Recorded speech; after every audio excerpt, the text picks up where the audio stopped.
Halo teman-teman semuanya, ketemu lagi bersama saya Dr. Putra. Di video kali ini saya akan membahas tentang batuk darah. Nah, kira-kira batuk darah itu dari mana asalnya dan penyakit apa saja yang menyebabkan terjadinya batuk darah. Untuk itu, tonton video ini sampai selesai. Jangan lupa tetap dukung channel Kita Sehat agar tetap berkembang. Jangan lupa subscribe, like, dan share video ini apabila bermanfaat.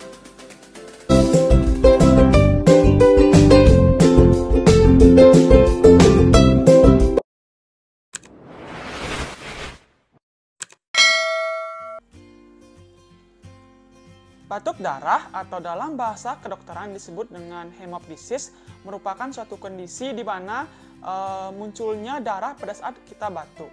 Nah, batuk darah ini biasanya darahnya berwarna merah segar kemudian bercampur dengan air liur. Umumnya batuk darah ini bisa berupa bercak darah ataupun bisa juga keluar dalam jumlah yang banyak. Nah, pasti teman-teman yang lainnya juga pernah mengalami infeksi saluran pernapasan. Gejala umumnya seperti batuk pilek atau nyeri tenggorokan ataupun panas. Salah satu gejalanya bisa didapatkan gejala batuk. Nah, apabila teman-teman batuk pada infeksi saluran pernapasan, biasanya teman-teman juga memerlukan suatu kekuatan untuk bisa mengeluarkan dahak. Nah, pada suatu kondisi teman-teman misalkan usaha batuknya yang terlalu keras sehingga menimbulkan rasa nyeri dadanya, kemudian bisa juga didapatkan adanya bercak pada air liur.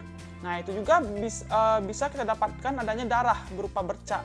Tetapi pada kasus-kasus yang bercak darah yang disebabkan karena batuk kita yang terlalu keras bisa berasal dari luka pada infeksi saluran pernapasannya.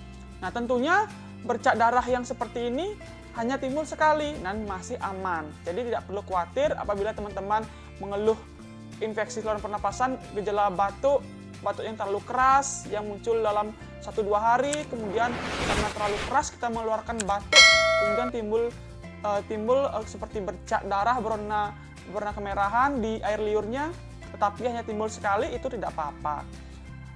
Tetapi apabila bercak darah yang teman-teman keluhkan itu timbul terlalu sering, berkali-kali, dan disertai dengan nyeri dada ataupun sesak, nah itu jangan-jangan itu merupakan suatu tanda-tanda yang serius dan harus segera dilakukan pemeriksaan lebih lanjut di dokter.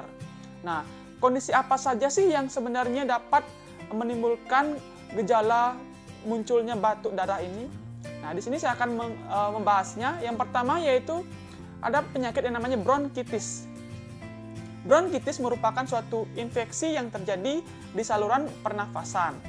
Nah, bronkitis ini bisa disebabkan karena polusi ataupun bisa juga karena kecanduan merokok yang terlalu lama. Nah, biasanya batuk darah yang disebabkan oleh bronkitis ini bisa juga disertai dengan nyeri dada ataupun sesak. Nah, yang kedua yaitu bisa juga batuk darah bisa berasal dari infeksi pada paru-paru. Salah satunya yang pertama yaitu infeksi TBC.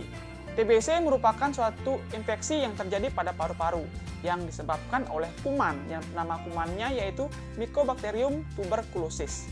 Tapi pada kasus infeksi TBC ini biasanya penderita menderita keluhan batuk yang lebih dari 2 minggu yang tidak kunjung sembuh, sudah diberikan pengobatan ke dokter.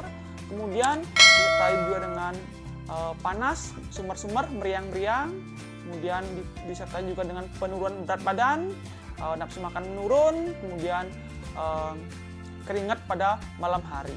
Nah, apabila teman-teman mengeluhkan gejala seperti itu, silakan periksakan sendiri, silakan periksa ke dokter untuk memastikan penyakit teman-teman tersebut. Kemudian selanjutnya yang ketiga penyakit yang dapat menimbulkan batuk darah yaitu pneumonia. Pneumonia juga infeksi yang terjadi pada paru-paru. Biasanya kalau pneumonia biasanya ada demam yang tinggi, kemudian juga disertai dengan sesak nafas. Kemudian selanjutnya yaitu penyakit yang bisa menyebabkan terjadinya batuk darah yaitu bisa juga karena kanker. Nah, kanker pada paru-paru ini biasanya sudah stadium lanjut, disertai juga dengan nyeri dada, sesak nafas, kemudian penurunan berat badan. Nah, kemudian apabila sudah metastase bisa juga dengan nyeri pada tulang. Nah, pada kasus-kasus kanker paru juga dapat menimbulkan gejala batuk berdarah. Nah, itu tadi penyakit yang sering menimbulkan keluhan batuk darah. Nah, apabila teman-teman ingin memastikan kondisi atau keluhan teman-teman tentang batuk darah, alangkah baiknya segera periksakan diri ke dokter penyakit dalam ataupun ke dokter spesialis paru apabila terjadi batuk darah yang berwarna merah segar untuk memastikan penyakit teman-teman. Nah, itu tadi informasi dari saya. Semoga informasi tadi bermanfaat buat teman-teman semuanya. Jangan lupa tetap dukung channel Kita Sehat agar tetap berkembang dengan cara subscribe, like, dan apabila ada teman-teman yang ingin menanyakan tentang keluhan atau kondisi kesehatan teman-teman, silakan komen. Nanti saya akan jawab di komen di bawah. Sampai ketemu di video-video berikutnya. Dadah!